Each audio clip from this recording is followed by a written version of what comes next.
My mom took my hand and said, "You don't belong on this trip, it's for family." My brother added, "It'd be embarrassing." I nodded. That night, I decided. I cancelled their villa booking in Greece and their flights. They found out at 9 a.m., and then my dad called, shouting, "You ruined everything!" I answered. It started 2 weeks before the trip. We were sitting in the kitchen, and Mom was sorting through the printed itinerary she loved to fuss over. I was supposed to be going to Greece with them. That had been the plan from the start. The villa was booked, the flights were confirmed, and I'd already transferred them the money for my share. Well, more than my share. I had paid for the villa in full because Dad had convinced me it was easier for one person to make the booking, and they'd send me their part later. They never did, but I let it slide. We'd been talking about this trip for months. It was the first real vacation we'd take as a family since I'd started running part of the family business, and honestly, I thought it was a way to reconnect. That afternoon, Mom suddenly reached over, put her hand on my wrist, and said I didn't belong on this trip. It was for family. I just sat there, unsure if I'd heard her right. My brother, who was leaning back in his chair with his phone in hand, didn't even look up when he added that it would be embarrassing if I went. I nodded once. No argument, no questions. Just silence. I realized in that moment it wasn't a slip of the tongue or some bad joke. They had already decided I wasn't coming. The rest of the day I went through the motions, but my mind was fixed on one thing. I had paid for their dream vacation. Without me, they were still expecting to enjoy it, on my money. That night, after everyone had gone quiet in their own homes, I opened my laptop. The airline tickets were under my account, the villa reservation was under my name. I clicked cancel on both. The confirmation emails came instantly. The money hit my account an hour later. The next morning at 9 a.m., my phone lit up with Dad's name. The second I picked up, he was shouting. He said I had destroyed months of planning, that they couldn't just redo everything at the last minute, that I had ruined the one good thing we had lined up as a family. I told him calmly they could still go, they just needed to pay for it themselves. Then I hung up. I thought the message was clear. But I underestimated just how far they'd go to make me pay for what I did. The silence didn't last even 24 hours. By that evening, my phone was buzzing with messages from my brother. At first they were just short jabs, little insults about how I'd overreacted, and couldn't handle being left out. Then he started sending screenshots of new flight searches, pictures of seaside villas, captions like "still going without you." I didn't answer any of them. I wasn't going to give him the satisfaction.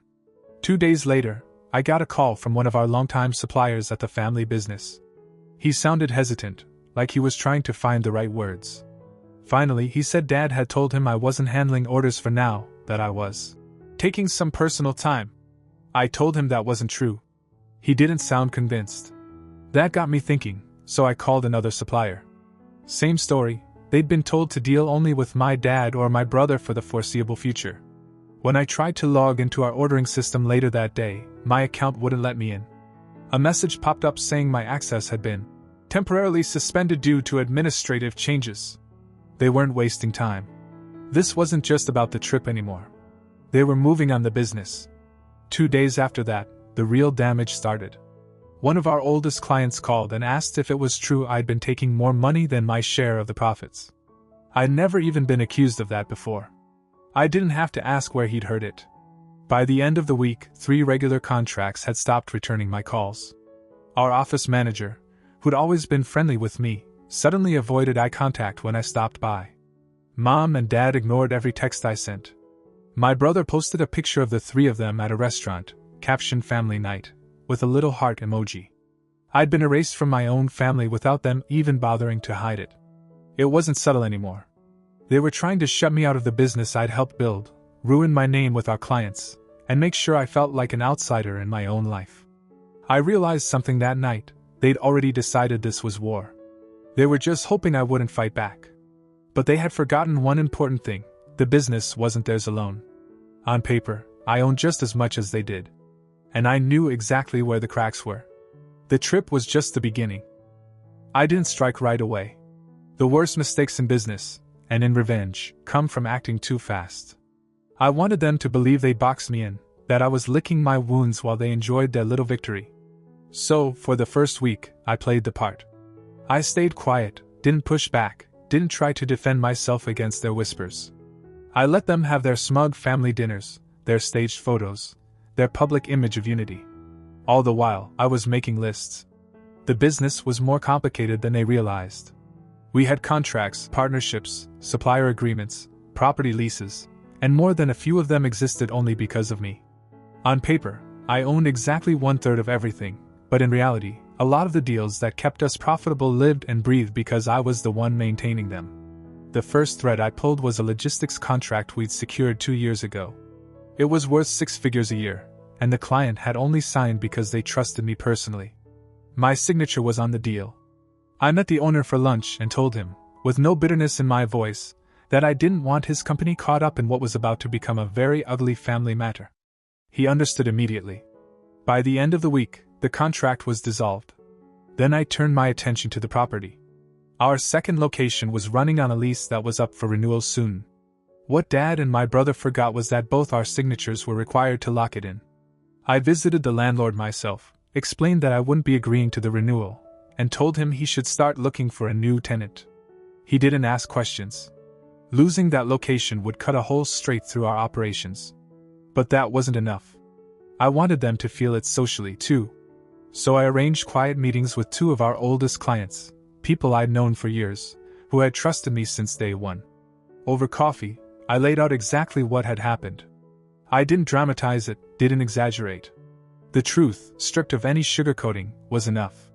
I told them I didn't feel comfortable continuing our work together under the current circumstances. They agreed, and by the time I left, both had decided to move their accounts elsewhere. I knew how my parents would react once they caught wind of it. I was counting on it. Sure enough, 2 days later, my phone rang. Dad didn't even try to hide his fury. He demanded to know what I thought I was doing. I told him, word for word, fixing a problem. Then I ended the call before he could answer. It wasn't about hurting them for the sake of it. It was about showing them that I wasn't an accessory they could remove when it suited them. They had started this war thinking I wouldn't fight. Now they were about to see how wrong they were. The shockwaves from my first moves hit faster than I imagined. By Monday morning, my phone was buzzing before I was even out of bed. My brother was calling from the office. His voice was tight, the kind you hear when someone's trying to sound in control but can't quite pull it off.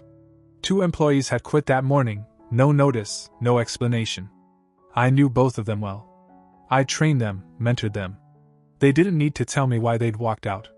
By lunch, I'd heard from a client who said Dad had called to clarify that I was no longer part of daily operations. He made it sound like I'd stepped away voluntarily. They were rewriting the story, painting me as someone who had abandoned ship. That afternoon, I got a call from our accountant. She told me Dad and my brother had come into her office demanding my removal from certain accounts. They'd even tried to close one entirely. The problem for them was, our ownership agreement required unanimous signatures. She wasn't calling to warn me out of loyalty. She just didn't understand why my own family was suddenly making moves to erase me like a disgraced ex-employee. I thought I'd seen the worst of it. Then a letter arrived the next day. Heavy envelope, thick paper, the kind that says trouble before you even open it. It was from a law firm I'd never heard of. The words, "Misappropriation of company resources," jumped out at me, along with a threat. If I didn't step down from the business voluntarily, they'd take me to court. I laughed at first. I'd done nothing wrong, every cent in and out was documented. But lawsuits aren't just about being right. They're about draining you until you can't keep fighting. And they knew I wasn't the type to throw good money at a bad case. While I was still processing that, I got a call from Carlos, one of our longest-standing suppliers. He sounded uneasy. He told me he'd overheard my brother at a restaurant the night before, bragging to someone about how they were going to freeze me out completely. But it didn't stop there. According to Carlos, my brother had hinted they were already in talks with a new partner to take my place in the company. Then came the part that actually made my stomach turn. Carlos swore he heard my brother say they might dig into Peter's personal life to find something they could use against me.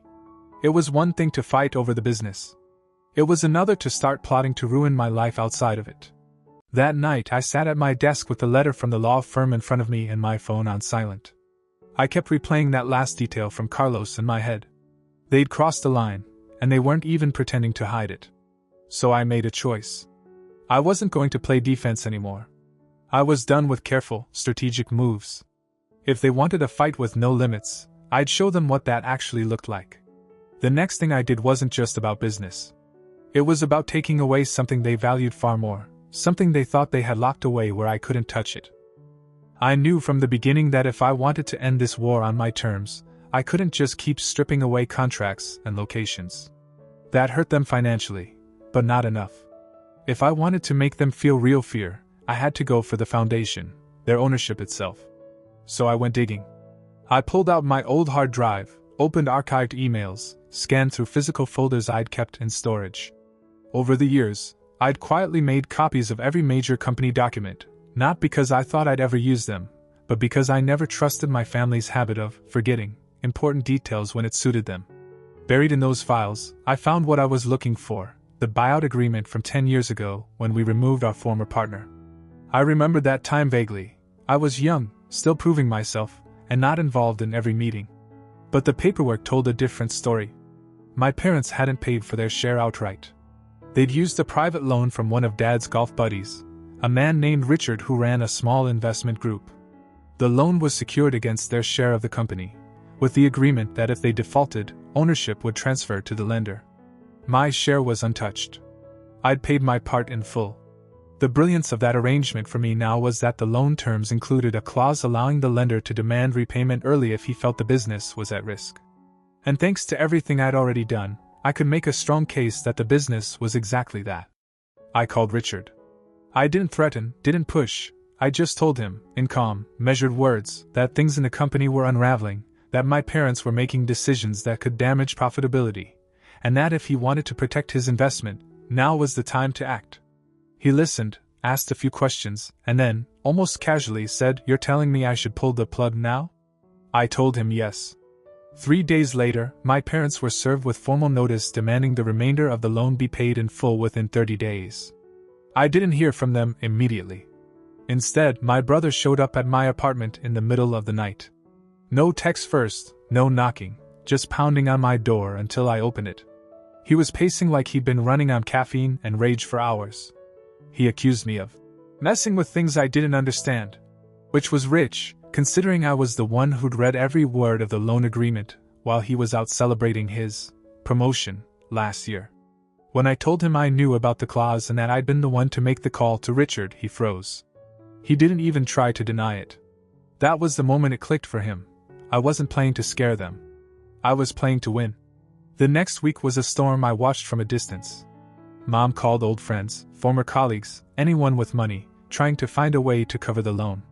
Most of them made excuses. A few hung up on her. Losing the logistics contract and the second location had already put a dent in our reputation.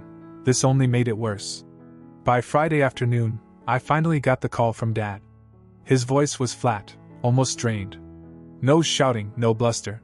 He just asked what I wanted. I told him the truth. I wanted them out of the business completely. Every share, every right gone. There was a pause, and then he said, "We'll talk about this." I told him there was nothing to talk about. Then I hung up. The endgame had started. And I knew exactly how it was going to end. The 30 days on the loan notice became a countdown I didn't have to watch. I could feel the pressure working on them without lifting a finger. I didn't call, didn't text, didn't even pass by the office. People brought me updates without me asking. Mom had been showing up to lunches she wasn't invited to, sliding into booths with acquaintances, trying to pitch them on a temporary investment opportunity. Some excused themselves halfway through, others listened politely, but no one agreed to help. Word about what was happening had already made the rounds. No one wanted to get involved in a sinking ship. Dad had met with 2 investors in the space of a week. Both canceled follow-up meetings after I spoke to them privately. I didn't lie. I just told them the truth about the instability in the company, and that they'd be stepping into a situation they couldn't control. Both backed away.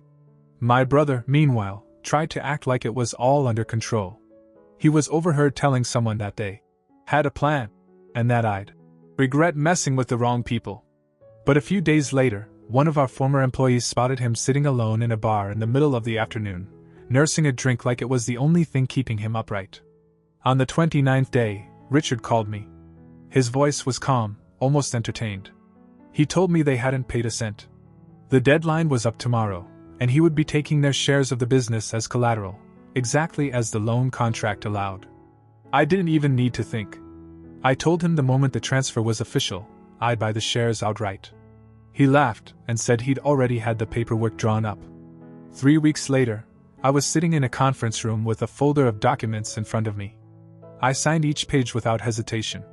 The pen barely left the paper before I realized it. I had just gone from 1/3 owner to sole owner of the business. There was no grand confrontation, no shouting match, no begging. It was clean, clinical, irreversible.